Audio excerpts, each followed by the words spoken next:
కీర్తనల గ్రంథము 91వ అధ్యాయం 1వ వచనం. మహోన్నతుని చాటున నివసించువాడే సర్వశక్తుల నీడను విశ్రమించువాడు.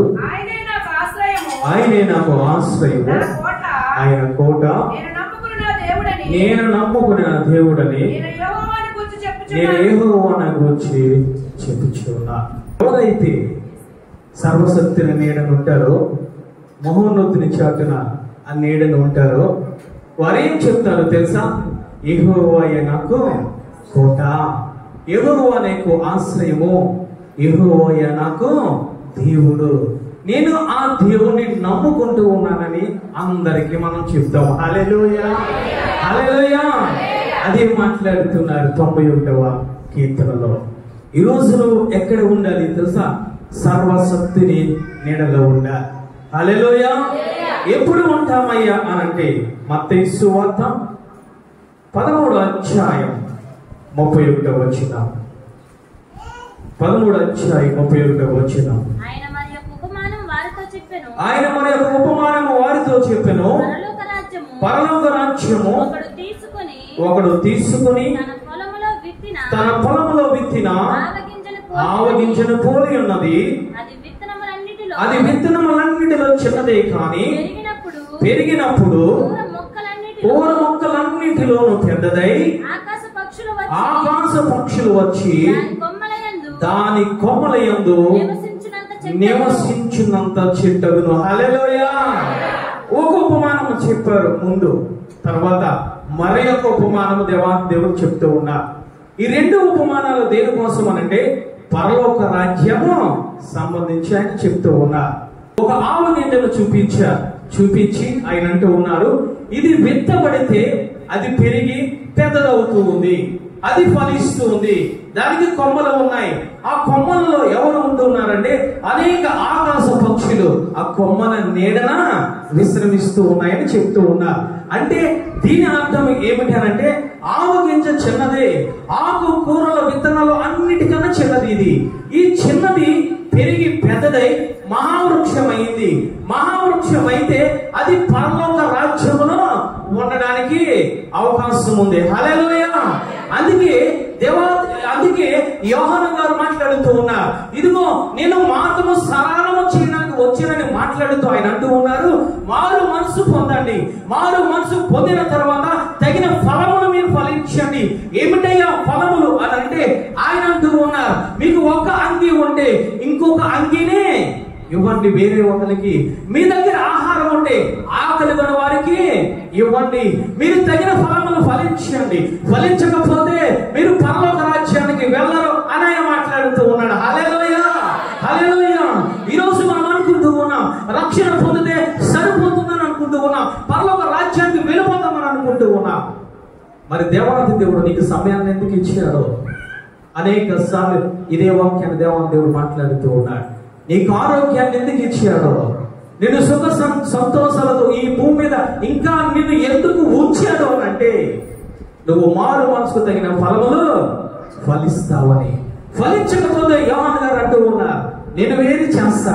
దేవాది దేవుడు అంటూ ఉన్నాడు, నేను వేరు చేస్తాను, వాటన్నిటిని ఒక దిక్కున పోగు చేస్తాను. పోగు చేసి ఏమి చేస్తానో తెలుసా? అగ్నిలో కాల్చి వేస్తానని మాట్లాడుతూ ఉన్నాడు. ఈ రోజు నువ్వు రక్షింపబడ్డావు, ఫలాలు ఫలిస్తూ ఉన్నావా? చిన్న ఆవగింజను తీసుకుని యేసయ్య మాట్లాడుతూ ఉన్నాడు, ఇది చిన్నదే, ఇది విత్తబడి ఇదిగో ఫలించి పెరిగి మహావృక్షం అయిపోయింది. హల్లెలూయా. వారు ఎవరయ్యా అనంటే ఆవగింజ దేనితో పోలుస్తూ ఉన్నారు యేసయ్య అంటే పరలోక రాజ్యంతో పోలుస్తూ ఉన్నారు.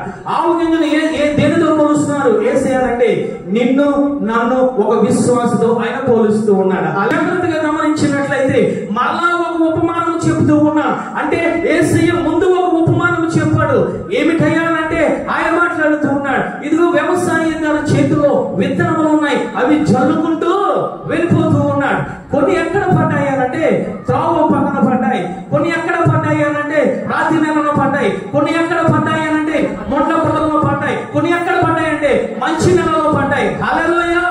అక్కడ విత్తనము చెప్పలేదు యేసయ్య, ఏ విత్తనము చెప్పలేదు. విత్తనాలని మాట్లాడారు, కానీ ఆ విత్తనము ఏమిటంటే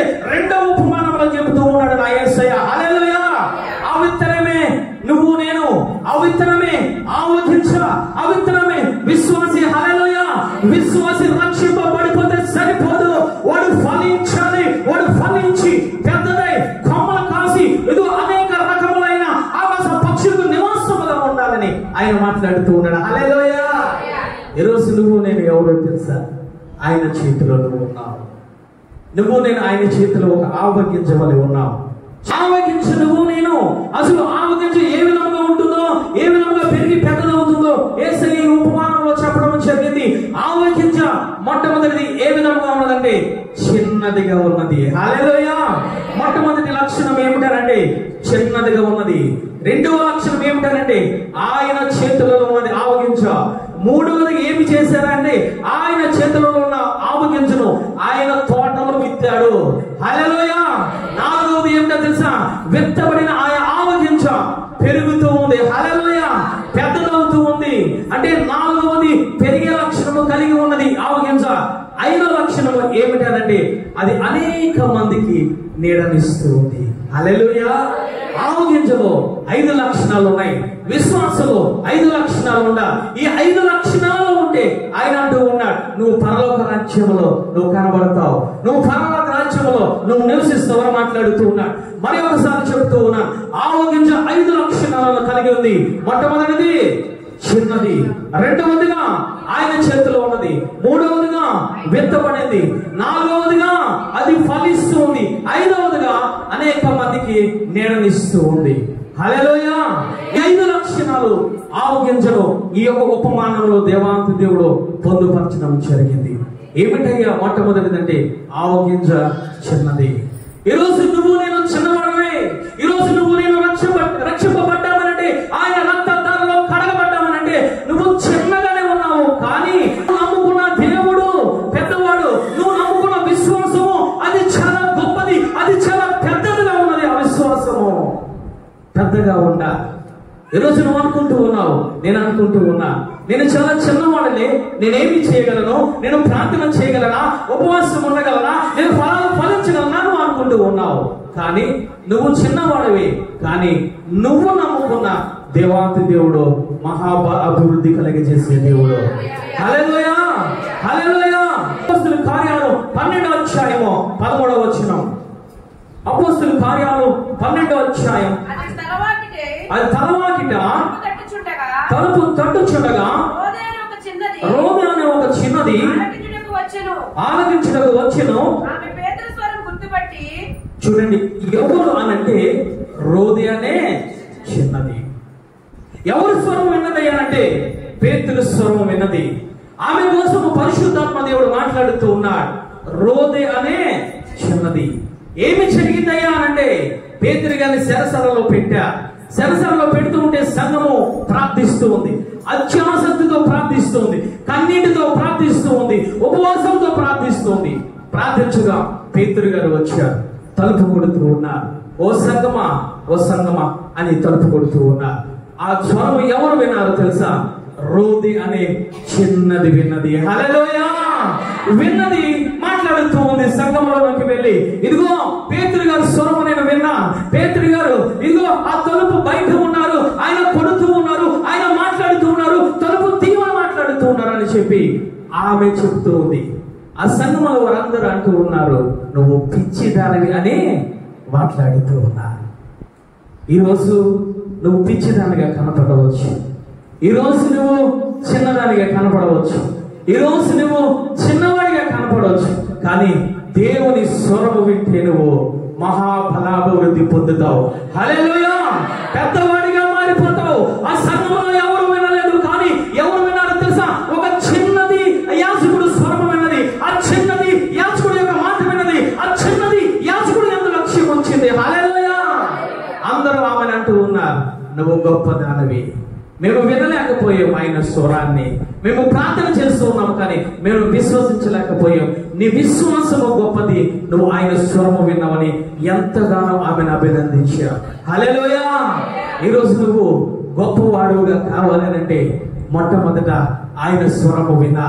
ఎక్కడ ఉన్నది ఆమె అంటే సంఘములో నాటబడింది.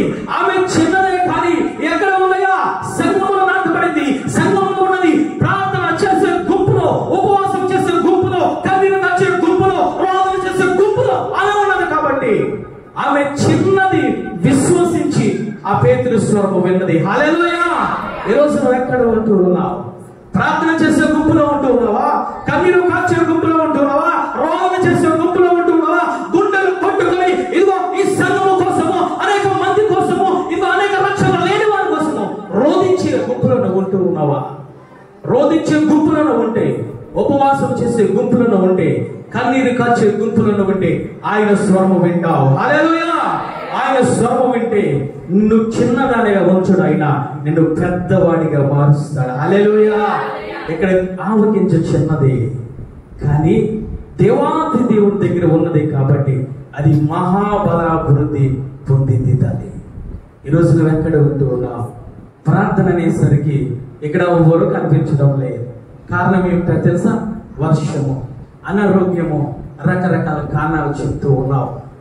ఒకసారి ఆలోచించు, ఎక్కడ నువ్వు ఉంటూ ఉన్నావు? అంతేకాదు, ఒకసారి మనము గమనించినట్లయితే రిబ్కా ఎక్కడ ఉందయ్యా అని అంటే, రిబ్కా బావి దగ్గర ఉంది. ఆ యొక్క యాజకుడు మాట్లాడుతూ ఉన్నాడు, ఎవరైనా సరే నాకు దాహము తీరుస్తారమో, ఎవరైనా సరే ఇదిగో నా ఒంటెలకు నీరు పోరుస్తారమో అని చెప్పి అతను ప్రార్థన చేసుకుంటూ ఉన్నాడు. ఎలియాజరు ప్రార్థన దేవాతి దేవుడు విన్నాడు. ఎవరితో మాట్లాడాడో తెలుసా? అక్కడ లేఖనము సెలవిస్తోంది, ఆ రిబ్కా చిన్నది చెక్కనైనది. హల్లెలూయా! ఆ చిన్నది చెక్కనైనది ఏమి జరిగింది తెలుసా? ఆమె ఇశ్రాయేలులకు తల్లిగా మారిపోయింది. హల్లెలూయా!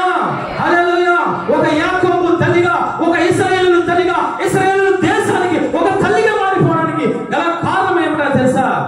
సంఘములో నాటబడింది, బావి దగ్గర నాటబడింది, జీవజలముల ఊట దగ్గర, జీవజలముల బావి దగ్గర నాటబడింది. నాటబడి కూర్చోలేదు. ఆమె ఏమి చేస్తుందో తెలుసా?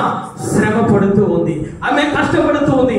ఆమె అనేక రీతిలుగా ఆ యొక్క బావిలోనికి వెళ్ళి ఆ యొక్క కడవను పట్టుకొని పైకి వచ్చి ఆ శ్రమతో, ఆ కష్టముతో ఏమి చేస్తుందంటే, యాజకుడు దాహాన్ని తీరుస్తుంది, ఆ ఒంటెలు దాహాన్ని తీరుస్తుంది. ఈరోజు సంఘములను ఉంటూ ఉన్నావు, సంఘ పరిచర్య చేస్తూ ఉన్నావా? సంఘంలో నువ్వు కష్టపడుతూ ఉన్నావా? నువ్వు కష్టపడుతూ ఉన్నావా? నీ పిల్లలు కష్టపడుతూ ఉన్నావా? ఎక్కడికెక్కడికో పంపుతూ ఉన్నావు కష్టపడమని చెప్పి. దేవాంతు దేవుడు ఈరోజు నీతో మాట్లాడుతూ ఉన్నాడు. రిబ్కా చిన్నది చెక్కనైనది, శ్రమ పడ్డది, కష్టపడ్డది, దాహము తీర్చింది, పరిచర్య చేసింది, ఉపచారం చేసింది. ఆమె ఇశ్రాయేలులకు తల్లిగా మారిపోయింది. ఈరోజు నువ్వు ఎక్కడ ఉంటూ ఉన్నావు? ఒక తల్లి తండ్రిగా నువ్వు ఎక్కడ ఉంటూ ఉన్నావు? ఒక పిల్లలుగా నీ పిల్లలు ఎక్కడ ఉంటూ ఉన్నారు? నువ్వు చిన్నదానివే, నువ్వు మహాబలాభివృద్ధి పొందాలంటే మొట్టమొదట సంఘములో నువ్వు ఉండాలి. రెండవదిగా సంఘములో వాక్యము విన, ఆయన స్వరము వినగలిగి ఉండాలి. మూడవదిగా విన్న వాక్యము ప్రకారముగా నువ్వు కష్టపడుతూ ఉండాలి, నువ్వు శ్రమ పడుతూ ఉండాలి, నువ్వు కన్నీరు కాలుస్తూ ఉండాలి. అప్పుడు నిన్ను ఏమి చేస్తాడో తెలుసా? ఆవగింజలాంటి చిన్నదానినైనా నిన్ను, చిన్నవాడినైనా నిన్ను ఏమి చేస్తాడో తెలుసా? రిబ్కా వలె ఇశ్రాయేలు తల్లిగా మారుస్తాడు. ఒక సంఘములో రోదే వలె ఒక సంఘ పెద్దగా నిన్ను నియమిస్తాడు. హల్లెలూయా! ఈరోజు నువ్వు ఎక్కడ ఉంటూ ఉన్నావు? దేవాతి దేవుడు ప్రేసలు వేస్తూ ఉన్నాడు. నీకు ఆశీర్వాదాలు కావాలి, ఫలాలు కావాలి, అనేక మేలులు కావాలి. నువ్వు ఎక్కడ ఉండి ఏ విధంగా ప్రయత్నం చేస్తూ ఉన్నావు? ప్రార్థన చేసే గుంపులను ఉంటూ ఉన్నావా? శ్రమ పడే గుంపులను ఉంటూ ఉన్నావా? సంఘ పరిచర్యలో నువ్వు వాడబడుతూ ఉన్నావా? నీ కుమారులు వాడబడుతూ ఉన్నారా? హల్లెలూయా! యోబు గ్రంథము 8వ అధ్యాయం 7వ వచనం. అప్పుడు నీ స్థితి మొదటి కొద్దిగా ఉన్నను, తొదకు నువ్వు మహాబలాభివృద్ధి పొందుదువు. హల్లెలూయా! మొదటి నీ స్థితి చిన్నగా ఉన్నా, మొదటి నీ స్థితి కొద్దిగా ఉన్నా, మొదటి నీ స్థితి ఏమీ కనబడకపోయినా దేవాతి దేవుడు మాట్లాడుతూ ఉన్నాడు. తుదకు చివరకు నువ్వు ఏ విధంగా ఉన్నావు తెలుసా? మహాబలాభివృద్ధి పొందుతావు. దాని పైన మాట్లాడుతూ ఉన్నాడు, నీ నీతికి తగినట్టుగా నీ నివాస స్థలమును వర్ధలింప చేస్తాను. అంటే దాని అర్థం ఏమిటో తెలుసా? నువ్వు దేవాతి దేవుని నీతిని నమ్ముకున్నావు కాబట్టి ఆ నీతిని పట్టుకొని నువ్వు ప్రార్థన చేసే గుంపులో ఉండాలి, ఆ నీతిని పట్టుకొని నువ్వు శ్రమ పడే గుంపులో ఉండాలి, ఆ నీతిని పట్టుకొని సంఘంలో నాటబడిన వృక్షము వలె నువ్వు ఉంటూ ఉండాలి. నువ్వు శ్రమ పడుతూ ఉండాలి. అప్పుడు ఆయన మాట్లాడుతూ ఉన్నాడు, నీ నీతిని బట్టి ఇదిగో నువ్వు కొద్దిగా ఉన్నాను, తుదకు మహాబలాభివృద్ధి నువ్వు పొందుతావు. ఆ నీతిని పట్టుకుంటూ ఉన్నావా? ఆ నీతిని ఆశ్రయిస్తూ ఉన్నావా? లేదా వేరొక నీతిని, ఈ స్వనీతిని పట్టుకొని నన్ను ఆశీర్వదించు, నన్ను బలపరచు, నన్ను మహావృక్షంగా మార్చు చేస్తూ ఉన్నావేమో, నువ్వు ముందు సంఘములో నాటబడాలి. హల్లెలూయా. ఆయన స్వరము వినాలి, నువ్వు శ్రమ పడుతూ ఉండాలి. రెండవదిగా ఏమిటయ్యా లక్షణం అనంటే ఆయన మాట్లాడుతున్నాడు, ఈ యావ గింజ నా చేతిలో ఉన్నది. ఆయన చేతిలో మనం ఉండాలి. జాగ్రత్తగా మనం పరిశీలించినట్లయితే ఈరోజు ఈ మనుషులు, రక్షింపబడిన మనుషులు ఎవరెవరి చేతిలోనో ఉంటూ ఉన్నారు. ధనము చేతుల్లో ఉంటూ ఉన్నారు, సాతానుడి చేతుల్లో ఉంటూ ఉన్నారు, అన్యాయం అక్రమం చేతుల్లో బంధింపబడిపోతూ ఉంటూ ఉన్నారు. మనం ఎవరి చేతుల్లో ఉండాలంటే ఆయన చేతుల్లో ఉండాలి. ఆయన మాట్లాడుతూ ఉన్నాడు, సర్వశక్తును నీడను ఆశ్రయించేవాడు, మహోన్నతుని నీడను ఆశ్రయించేవాడు. హల్లెలూయా. వాడు మహాబలాభివృద్ధి పొందుతాడు. ఈ రోజు నువ్వు మహాబలాభివృద్ధి పొందాలి అంటే, నువ్వు ఫలించాలంటే, అనేక మందికి ఆశ్రయం కల్పించాలంటే నువ్వు మొట్టమొదట నువ్వు ఏమి చేయాలి? ఆవగింజవలే ఉన్న నువ్వు ఆయన చేతులలో ఉండాలి. హల్లెలూయా. ఒక వాహనము చెడిపోతే, ఒక కారు చెడిపోతే దానిని బాగు చేయాలంటే సరి అయిన మెకానిక్ చేతిలో పడితే అది బాగుపడుతూ ఉంది. ఒక బండరాయి ఒక మంచి రూపము రావాలంటే సరైన శిల్పి చేతిలో పడితే దానికి రూపము, దానికి జీవము వస్తూ. ఒక విద్యార్థి ఒక ఉన్నతమైన స్థానంలో అభివృద్ధి పొందాలంటే ఒక మంచి ఉపాధ్యాయుడి చేతిలో పడాలి. హల్లెలూయా. ఈరోజు మంచి ఉపాధ్యాయుడు, ఈరోజు మంచి శిల్పి, ఈరోజు మంచి మెకానిక్, నిన్ను బాగు చేసేవాడు ఎవరో తెలుసా? సర్వోన్నతుడైన దేవుడు. హల్లెలూయా. ఆయన చేతులలో ఉంటూ ఉన్నావా? ఆయన చేతిలో నీ కుటుంబం ఉంటూ ఉన్నా, ఆయన చేతిలో, ఆయన రక్తదారులో, ఆయన సంఘంలో, ఆయన సహవాసంలో నువ్వు ఉంటూ ఉన్నావా? నువ్వు ఉంటే ఏమి జరుగుతుందో తెలుసా? ఆయన ప్రతిదీ ఆయన చూసుకునే దేవుడు. రూతు ఆ పొలంలో, బోయాజు పొలంలో పరికలు ఏరుకుంటూ ఉంది, విత్తనాలు ఏరుకుంటూ ఉంది. ఆమెకి పొలం లేదు, ఆమెకి విత్తనాలు లేవు. ఆమె ఏమి చేస్తుందో తెలుసా? శ్రమ పడుతూ ఉంది, కన్నీరు కారుస్తూ ఉంది. అంతేకాదు ఆమె ఆ యొక్క అత్తగారికి కూడా ఆ యొక్క గోధుమ ధాన్యాలు తీసుకెళ్లి ఇస్తూ ఉంది. హల్లెలూయా. ఆ బోయాజు మాట్లాడుతూ ఉన్నా. ఒకసారి చూద్దాం. రూతు గ్రంథము 3వ అధ్యాయము 10వ వచనం. అతడు నా కుమారి యెహోవా చేత నీవు దీవెన నొందుదువు గాక, కొద్ది వారినే కాని గొప్ప వారినే కాని యవనస్తులనే కాని నీవు వెంబడింపకుండా ఉండుట వలన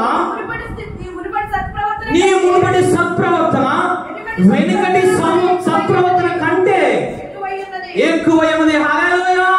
బోయాజు మాట్లాడుతూ ఉన్నాడు, నువ్వు ఎవరి చేతులను ఉండాలని లేదు, యవనస్తుల చేతులు నువ్వు పడలేదు, గొప్పవారి చేతులు నువ్వు పడలేదు, ఇదిగో అల్పుల చేతులు నువ్వు పడలేదు. కానీ ఎవరి చేతిలో పడ్డావో తెలుసా? యెహోవా చేతిలో పడ్డావు. హల్లెలూయా. నీ మునుపటి సత్ప్రవర్తన కంటే నీ వెనుకటి సత్ప్రవర్తన ఇంకా చాలా చక్కగా ఉంది. కాబట్టి ఇదిగో నేను ఏమి చేస్తాను తెలుసా? నేను అభివృద్ధి పరుస్తాను, నేను దీవిస్తాను, అనేక రీతిగా ఉన్నతమైన స్థానంలో నిలబెడతానని చెప్పి బోయాజు అయిన యేసయ్య వివాహం చేసుకున్నాడు. ఎందుకు తెలుసా? ఆమె ఎవరు చేతుల్లో పడలేదు, ఎవరు గొప్పవారైనా అల్పులైనా ఎవరు చేతిలో పడలేదు. కానీ ఎవరి చేతిలో పడ్డది తెలుసా? బోయాజు చేతిలో పడింది. హల్లెలూయా. బోయాజు అనగా యేసయ్య. యేసయ్య చేతిలో పడింది. యేసయ్య చేతిలో పడడం వల్ల జరిగింది ఏమిటో తెలుసా? అక్కడ విత్తనాలు ఏరుకునేది, ఆ పరిగెలు ఏరుకునేది అనేక మందికి పరిగెలు పంచి పెడుతూ ఉంది, అనేక మందికి విత్తనాలు పంచి పెడుతూ ఉంది. హల్లెలూయా. అనేక మంది ధాన్యాలు పంచి పెడుతూ ఉంది. కారణము ఏమిటో తెలుసా? ఆయన చేతిలో ఉంది. కాబట్టి ఈరోజు ఏ చేతిలో ఉన్నావు? నీకు నువ్వు పరీక్షించుకో. ధనము చేతిలో చెక్కబడిపోయావా? వ్యభిచారము చేతిలో చెక్కబడిపోయావా? ఈ లోక శరీరాస నేత్రాస ఆ జీవపు డమ్ము చేతిలో చెక్కబడిపోయి ఈరోజు నువ్వు పొట్టిమిట్లాడుతూ ఉన్నావు. రూతు బోయాజు చేతిలో చెక్కబడింది. హల్లెలూయా. ఓ తల్లి, తండ్రి, నీ కుటుంబము ఎవరి చేతిలో ఉంది? నీ చేతిలోనికి నువ్వు తీసుకుంటున్నావు నీ జీవితాన్ని, నీ పిల్లల చేతిని, నీ పిల్లల యొక్క జీవితాన్ని నీ చేతిలో తీసుకొని నిష్టానుసారంగా నువ్వు మలుస్తున్నావు అనుకుంటూ ఉన్నావు. నీ జీవితాన్ని, నీ పిల్లల జీవితాన్ని పరమ భోజరాజు అయిన యేసయ్య చేతిలో పెట్టు అని అన్న ఆ చిన్నవాడైన వారుడైన సమూయేలును దేవాతి దేవుని చేతిలో పెట్టింది. హల్లెలూయా. ఒక మంచి యాజకుడి చేతిలో పెట్టింది. పెడితే ఏమి జరిగిందయ్యా? అతను న్యాయాధిపతిగా, అతను ఒక ప్రవక్తగా, అతను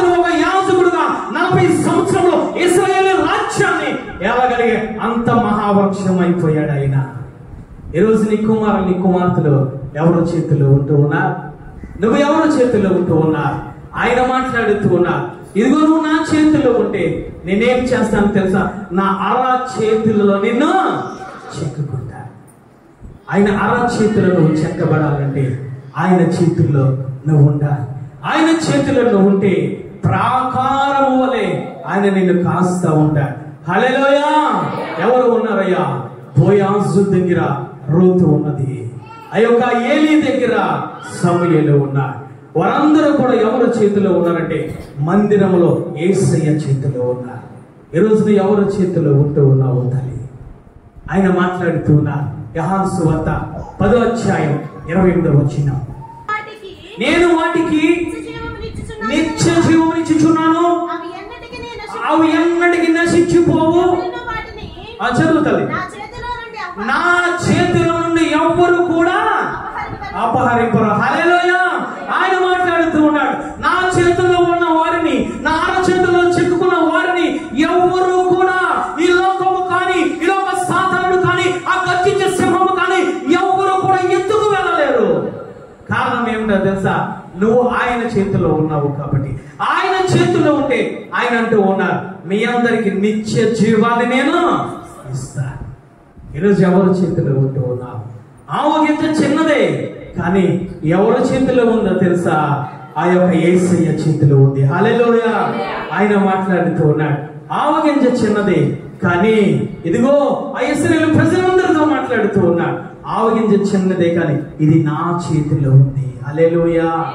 చిన్నవాడైన నీ జీవితాన్ని, చిన్నదైన నీ జీవితాన్ని ఆయన చేతుల్లో పెట్టు తల్లి. దావీదు గారు మాట్లాడుతూ ఉన్నాడు, అయ్యా 70 సంవత్సరంలో 80 సంవత్సరంలో నా జీవితము బెత్తుడంతగా చేసావు, నా జీవితాన్ని ఇదిగో జాగ్రత్తగా చేసావు అయ్యా, నా జీవితాన్ని నీ చేతుల్లో పెడుతూ ఉన్నాను, నీ చేతుల్లో పెడుతూ ఉన్నాను అయ్యా, నీ చేతుల్లో నన్ను భద్రపరచుకో అని ఆయన ప్రార్థన చేస్తూ ఉన్నారు. హల్లెలూయా! మూడవదిగా ఏమిటయ్యా అనంటే ఆయన చేతుల్లో ఉన్నది ఆయన విత్తాడు. ఆయన చేతుల్లో ఉన్నది ఆ విధంగా లేదు, ఆ యొక్క సంఘములో విత్తాడు, ఆ యొక్క సమాజంలో విత్తాడు, ఆ యొక్క మంచి నేలలో విత్తాడు, మంచి తోటలో ఆ ఆవగింజను విత్తడము జరిగింది. విత్తడం అనగా ఏమిటంటే నాటబడము, విత్తడం అనగా ఏమిటంటే అది చనిపోవడము. హల్లెలూయా! విత్తడం అంటే నాటబడడం తల్లి. నాటబడిన తర్వాత విత్తనం ఏమవుతుందో తెలుసా? అది చనిపోతూ ఉంది. చనిపోయిన తర్వాత దానికి నీరు తగడం వల్ల, చనిపోయిన తర్వాత సూర్యరశ్మి తగడం వల్ల అదేమి జరుగుతుందో తెలుసా? అది మొలకెత్తుతుంది. హల్లెలూయా! ఈరోజు నువ్వు ఆయన చేతుల్లో ఉన్నప్పుడు నువ్వేమి చేయాలో తెలుసా? ఆయన విత్తుతూ ఉన్నాడు. నువ్వు విత్తుతూ ఉన్నప్పుడు నువ్వు ఈ శరీరంగా సంబంధించిన విషయంలో నువ్వు చనిపోవా. రోమపత్రిక 6వ అధ్యాయము, రోమపత్రిక 6వ అధ్యాయము 4వ వచనం, మనము బాప్తిస్మము వలన మరణములో పాలు పొందుటకై ఆయనతో కూడా పాతి పెట్టబడ్డాము. హల్లెలూయా! ఈ లోక సంబంధించిన ఆశలతో నువ్వు ఉన్నావు, ఈ లోక సంబంధించిన కోరికలతో నువ్వు ఉన్నావు, ఈ లోక శరీరాశ నేత్రాశ జీవముతో నువ్వు బ్రతుకుతూ ఉన్నావు. నువ్వు చిన్నదానివే. ఆయన చేతిలో వచ్చిన తర్వాత నేనేమి చేస్తానో తెలుసా? నిన్ను పాతి పెడతాడు. హల్లెలూయా! ఒక మంచి తోటలో పాతి పెడతాడు. పాతి పెట్టి నీరు పోస్తూ ఉంటాడు. పాతి పెట్టి ఆయన సూర్యరశ్మిని ఎరువును వేస్తూ ఉంటాడు ఆయన. అప్పుడు నువ్వేమి చేయాలో తెలుసా? బాప్తిస్మము తీసుకొని నీ పాప జీవితాన్ని అంతటిని కూడా నువ్వు పాతి పెట్టాలి. హల్లెలూయా! నువ్వు మరణించాలి. ఈ లోక సంబంధించిన వ్యవహారాలన్నీ నువ్వు మరణించాలి. ఈ లోక సంబంధించిన ఆశలను నువ్వు మరణించాలి. ఆయన మాట్లాడుతూ ఉన్నారు, ఏమిటయ్యానంటే మనము బాప్తిస్మము వలన మరణములో పాలు పొందుటకై ఆయనతో కూడా మనము పాతి పెట్టబడ్డాం. మనము భూమిలో పాతి పెట్టబడ్డాం. బాప్తిస్మము ద్వారా మన పాప జీవితం అంతా పాతి పెట్టబడింది. మరలా పాప జీవితానికి మనం వెళ్ళకూడదు, మరలా లోకంలోనికి వెళ్ళకూడదు, మరలా లోకాశయంలోనికి మనం వెళ్ళకూడదు. ఈరోజు నువ్వు వెళుతున్నావు అంటే నువ్వు పాతి పెట్టడం లేదు. నువ్వు వెళుతున్నావు అంటే నువ్వు ఆవగించవా లేవు. నువ్వు ఇంకా ఆ లోకంలోకి వెళ్తున్నావు అంటే నువ్వు ఆయన చేతుల్లో నువ్వు లేవు. నువ్వు బాప్తిస్మము తీసుకున్నావు కానీ అందరూ తీసుకుంటూ ఉన్నారని తీసుకుంటూ ఉన్నావు. నువ్వు బాప్తిస్మము తీసుకుంటూ ఉన్నావు కానీ నీ శరీరాశ నేత్రాశ జీవపడమని నువ్వు పాతి పెట్టలేకపోతూ ఉన్నావు. ఆయన అంటూ ఉన్నారు, బాప్తిస్మం ద్వారా మీ పాప జీవితాన్ని పాతి పెట్టండి. 11వ వచనము చదవండి తల్లి. అటువల్ల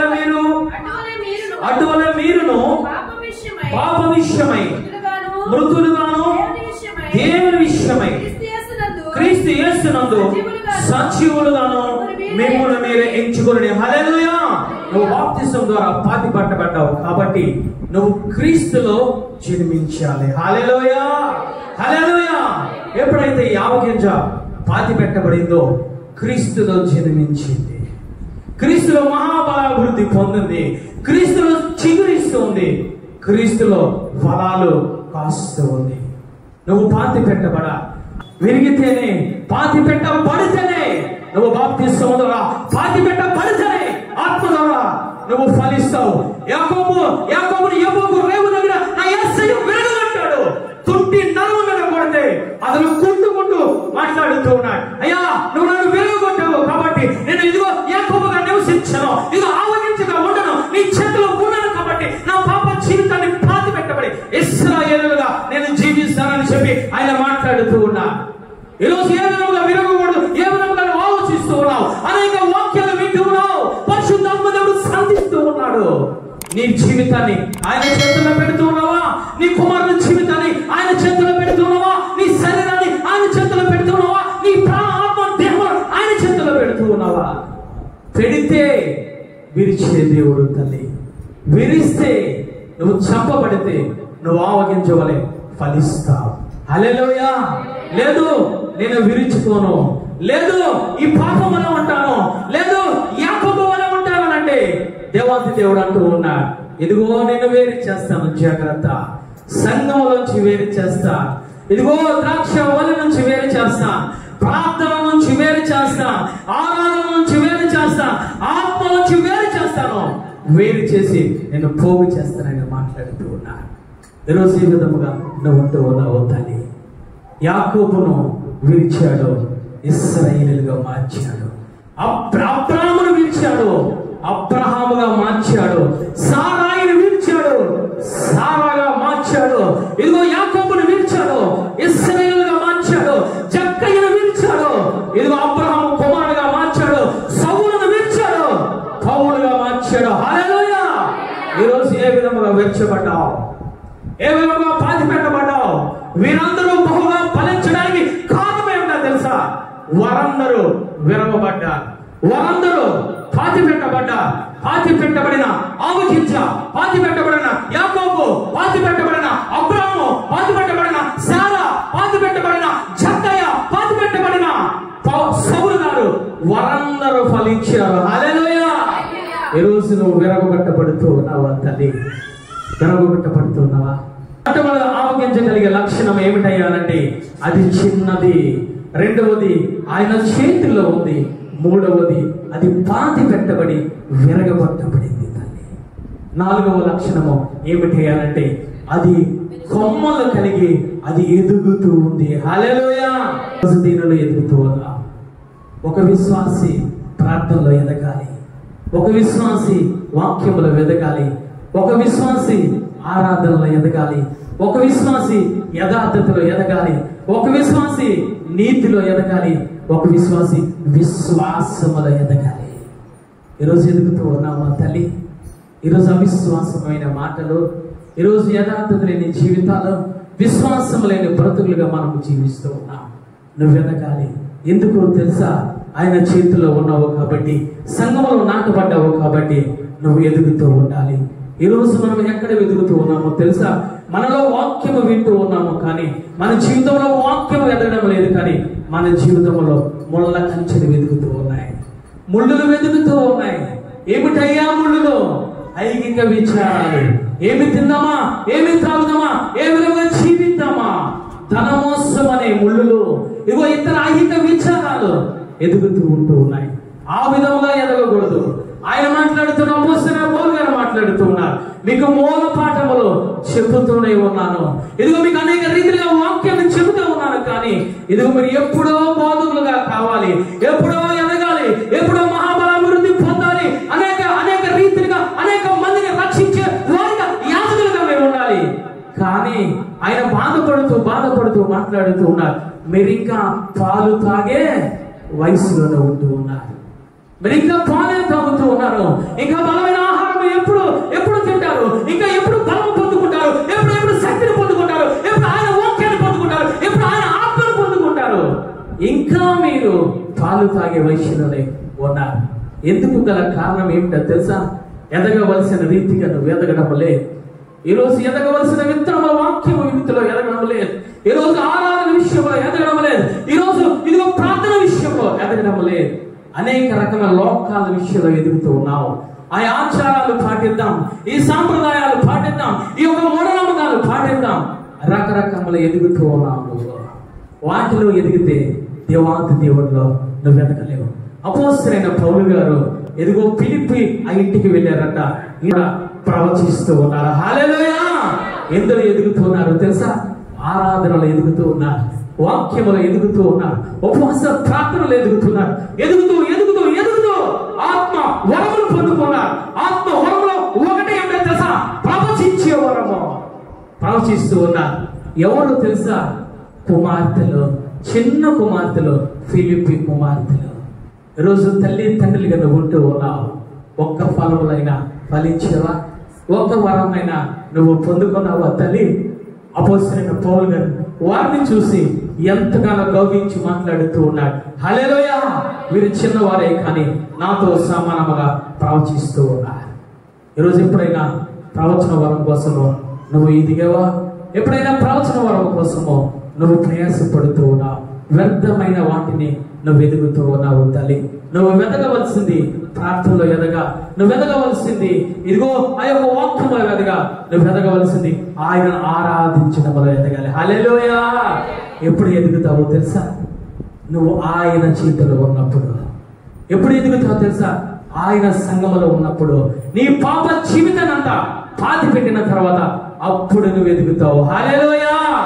ఐదవదిగా ఏమిటయ్యా అనంటే ఆయన మాట్లాడుతూ ఉన్నాడు, ఇదిగో మహాబలాభివృద్ధి పొంది కొమ్మలుగా విభజింపి ఆ నీడలో ఎవరు ఉన్నారు తెలుసా? ఇదిగో ఆకాశ పక్షులు ఉన్నాయి. హల్లెలూయా! హల్లెలూయా! మొట్టమొదటి ఏమిటయ్యా అనంటే ఆవగింజ చిన్నది, రెండవదిగా అది ఆయన చేతిలో ఉన్నది, మూడవదిగా భూమిలో పాతి పెట్టబడింది, నాలుగవదిగా చిగురించి బలాభివృద్ధి పొంది కొమ్మలుగా విభజించబడి ఆ కొమ్మల నీడలో ఎవరు ఉన్నారనంటే ఆకాశ పక్షులు నివసిస్తూ ఉన్నాయి. ఎవరు వస్తారయ్యా? బాటసారిలో వస్తారు. ఎందుకు తెలుసా? ఆ నీడలో సేద తీరుద్దామని, ఆ నీడలో విశ్రాంతి తీసుకుందామని, ఆ నీడలో దాహము తీర్చుకుందామని, ఆ నీడలో కూర్చుని ఆహారము భుజిద్దామని చెప్పి ఆ చెట్టు నీడకు వస్తారు. ఈరోజు నీ యొక్క తల్లి తండ్రులు నేను ఆశ్రయిస్తూ ఉన్నా. వృద్ధాప్యంలో నీ అత్తమామలో నేను ఆశ్రయిస్తూ ఉన్నా. నువ్వు ఫలిస్తూ ఉన్నావు. ఆ నీడలోనికి నీ అత్తమామలు వచ్చి, ఆ నీడలోనికి నీ రక్త సముద్రం వచ్చి, ఆ నీడలోకి నీ అన్న తమ్ములు వచ్చి, ఆ చితికిపోయిన ఆ బ్రతుకులతో వచ్చి అంటూ ఉన్నారు, నేను నీ నీడలోనికి వస్తాను, నేను నీ గృహంలోనికి వస్తాను. ఇదిగో నాకు కొంచెం ఆహారం పెడతావా? నేను తప్పికొని ఉన్నాను, నేను చితికిపోయి ఉన్నాను, కొంచెం నాకు ఆశ్రమిస్తావా? నీ చేతులతో ఆశ్రమిస్తావా? నీ మాటలతో ఆశ్రమిస్తావా అని చెప్పి కన్నీరు కాలుస్తూ ఉన్నారు. అనేక మంది వచ్చి నేను శరణ పెడుతూ ఉన్నా. వారికి నీడనిస్తూ ఉన్నావా? వారికి ఆశ్రయమిస్తూ ఉన్నావా తల్లి? వారి కోసము ప్రార్థన చేయగలుగుతూ ఉన్నావా? వారి కోసము కన్నీరు కార్చగలుగుతూ ఉన్నావా? వారెవరో తెలుసా? నిన్ను నమ్ముకున్న వారే. ఎవరో తెలుసా? వారి నీ రక్త సంబంధులే. ఎవరో తెలుసా? రక్షణ లేని వాళ్ళే వచ్చి నీ గృహంలో నీ నీడన ఉంటూ ఉన్నారు. వారిని ఉంచగలుగుతున్నావా? రక్షింపబడిన పేరు చెప్పుకుంటూ ఉన్నావు. ఇదిగో రక్తదానం పడబడిన పేరు చెప్పుకుంటూ ఉన్నావు. ఆత్మ పొందుకునే పేరు చెప్పుకుంటూ ఉన్నావు. నీ తల్లి తండ్రికి ఆశ్రయం ఇవ్వగలుగుతున్నావా? నీ తోడబుట్టులకు ఆశ్రయం ఇవ్వగలుగుతున్నావా? నీ యొక్క సంఘానికి నువ్వు ఆశ్రయం ఇవ్వగలుగుతున్నావా తల్లి? ఆశ్రయం ఇవ్వాలి, ఆశ్రయం ఇవ్వాలి. ఆవగించే పెద్దదయ్యింది, అనేక మందికి ఆ నీడలో ఆశ్రయం ఇస్తూ ఉంది. అపోస్తలుల కార్యాల గ్రంథము 5వ అధ్యాయము 15వ వచనం. 5వ అధ్యాయము. అందుచేత పేతురు వచ్చుచుండగా జనులు రోగులను వీధుల్లోనికి తెచ్చి వారిలో ఎవరి మీద అతని నీడనైనను పడవలనని మంచముల మీదను పరుపుల మీదను వారిని ఉంచి మరియు యెరూషలేము చుట్టూ ఉండు పట్టణంలో జనులు రోగములు అపవిత్రముల చేత పీడింపబడిన వారిని మోసుకొని కూడా వచ్చిన వారందరూ స్వస్థత పొందిరి. హల్లెలూయా, హల్లెలూయా. పేతురు గారు ఏ విధముగా ఉన్నారో తెలుసా? ఆయన ఆవగించబడి ఉన్నారు. పేతురు గారు యేసయ్య చేతిలో ఉన్నాడు. పేతురు గారు ఇది యేసయ్య చేతిలో ఉన్నవాడు, పాతి పెట్టబడ్డాడు, అనేక రీతిలుగా ఫలిస్తూ ఉన్నాడు. ఫలించిన తర్వాత అనేక మంది కూడా పేతురు గారి నీడ కోసము ఎదురు చూస్తూ ఉన్నారు. హల్లెలూయా. పేతురు గారు ఎప్పుడు వస్తారా వీధుల్లోనికి? పేతురు గారు ఎప్పుడు వస్తారా యెరూషలేము పట్టణానికి అని చెప్పి ఆ యొక్క జనములందరూ ఏమి చేస్తున్నారు తెలుసా? అనేక మంది రోగగ్రస్తులు, అనేక మంది లేగలేని వారు, అనేక మంది గుడ్డివారు, అనేక మంది మోగవారు, అనేక మంది అపవిత్ర ఆత్మలు పట్టుకున్నవారు ఏమి చేస్తున్నారు తెలుసా? పేతురు గారు నీడ కోసం ఎదురు చూస్తూ ఉన్నారట. ఆ నీడ పడిన వెంటనే వారందరూ కూడా స్వస్థత పొందుతూ ఉన్నారు. ఆ నీడ పడిన వెంటనే అనేక మంది రోగములు విడిచి వెళ్ళిపోతూ ఉన్నాయి. ఆ నీడ పడిన వెంటనే అనేక మంది అపవిత్ర ఆత్మలు విడిచి వెళ్ళిపోయి స్వస్థత పొందుకుంటూ ఉన్నారు. కారణం ఏమిటో తెలుసా? పేతురు గారు ఆవగించగలేడు. పేతురు గారు ఆయన చేతిలో ఉన్నాడు. పేతురు గారు పాతి పెట్టబడ్డాడు. పేతురు గారు ఫలిస్తూ ఉన్నాడు. వాక్యములను, ఆరాధనలను, ఆత్మలను ఫలిస్తూ ఉన్నాడు. కాబట్టి ఆ నీడ కోసము ఆ యొక్క యెరూషలేము పట్టణం అంతా కూడా ఎదురు చూస్తూ ఉంది. ఈరోజు నీ కోసం ఎవరు ఎదురు చూస్తూ ఉన్నా? నువ్వు ఫలిస్తున్నావా? అనేక మందికి నీడ ఇచ్చే కుటుంబంగా, ఒక తల్లిగా, ఒక చెల్లిగా, ఒక తమ్ముడుగా ఉంటూ ఉన్నావా? తల్లి ఏ విధముగా ఉంటూ ఉన్నావు? ఈరోజు దేవత దేవుడు నీతో మాట్లాడుతూ ఉన్నాడు. నీ నీడకు వచ్చేవాడిని త్రోసిపుచ్చుతూ ఉన్నావు. నీ నీడకు వచ్చేవాడిని ఆగౌరవపరుస్తూ ఉన్నావు. నీ నీడకు వచ్చేవాడిని దుర్భాషలతో నువ్వు మాట్లాడుతూ ఉన్నావు. జాగ్రత్త. దేవత దేవుడు మాట్లాడుతూ ఉన్నాడు. పేతురు గారు ఆవగించగలేడు. తల్లి ఫలించి అభివృద్ధి పొంది అనేక మందికి ప్రయోజనకరముగా ఆ నీడ తగులుతుంటే చాలు దురాత్మలు వెళ్ళిపోతూ ఉన్నాయి. ఈ రోజు నువ్వు ఏ విధంగా ఉంటూ ఉన్నావు? సంఘంలో ఎప్పుడో రక్షింపబడ్డావు, ఆవగించగా ఉండిపోతున్నావు. నువ్వు ఇంకా పాతి పెట్టబడలేదేమో, ఇంకా ఆయన చేతిలో నీకు రాలేదేమో, ఇంకా నువ్వు ఆయన యొక్క ఫలింపు పొందలేదేమో. జాగ్రత్త. ఆయన అంటూ ఉన్నా, ఫలిస్తేనే ఆవగింజ ఫలిస్తేనే పరలోక రాజ్యము. ఆవగింజ ఫలిస్తేనే అనేక మందికి ఆశ్రయం ఇస్తేనే అది పరలోక రాజ్యం అని ఆయన మాట్లాడుతూ ఉన్నాడు. తల్లి ఈరోజు ఏ విధముగా నువ్వు ఉంటూ ఉన్నావు? ఆవగింజ కలిగి ఉన్నది ఒకటి చిన్నగా ఉన్నది, ఆయన చేతులలో ఉన్నది, అది పాతి పెట్టబడింది. అభివృద్ధి పొందుతూ అనేక మందికి నీడనిచ్చింది. తల్లి ఈరోజు ఎవరికైనా ఆశ్రయం ఇవ్వగలుగుతూ ఉన్నావా? తల్లి ఎవరైనా ఓదార్చగలుగుతున్నావా నీ మాటల ద్వారా? ఎవరైనా నీ చేతుల ద్వారా ఇదిగో అయ్యా, ఇదిగో నేను ఉన్నానని చెప్పి అభయహస్తము నీ చేతుల ద్వారా ఇవ్వగలుగుతున్నావా? ఎవరికైనా నువ్వు ఉపయోగపడుతున్నావా? అందుకే ఆ యొక్క దావీదు గారు 91వ దావీదు కీర్తనలో మాట్లాడుతూ ఉన్నాడు. మహోన్నతుల చోటన నివసించువాడు, సర్వశక్తుల నీడను ఆశ్రయించువాడు. వాడు అంటాడు, యెహోవా నీడలో ఉన్నవాడు మాట్లాడే మాట ఏమిటో తెలుసా?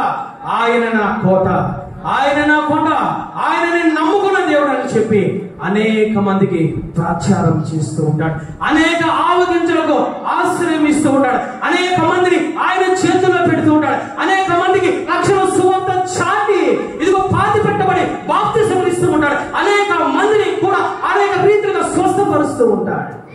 ఈరోజు ఏ విధముగా ఉంటూ ఉన్నావు? ఇంకా నువ్వు ఆవగింజవలే ఉండడానికి కూడదని చెప్పి ఆయన ఉపమానం నీతో నాతో మాట్లాడుతూ ఉన్నాడు. తల్లి ఈరోజు నువ్వు ఎవరి చేతిలో ఉంటూ ఉన్నావు? నువ్వు పాతి పెట్టబడ్డావా? నువ్వు ఫలాలు కాస్తూ ఉన్నావా? తల్లి అనేక మందికి ఆశ్రయం ఇవ్వగలే కుటుంబముగా, ఒక తల్లిగా, ఒక చెల్లిగా, ఒక తమ్ముడుగా, ఒక తండ్రిగా, ఒక సంఘ విశ్వాసగా నువ్వు ఉండగలుగుతూ ఉన్నావా? ప్రార్థన చేసుకుందాం.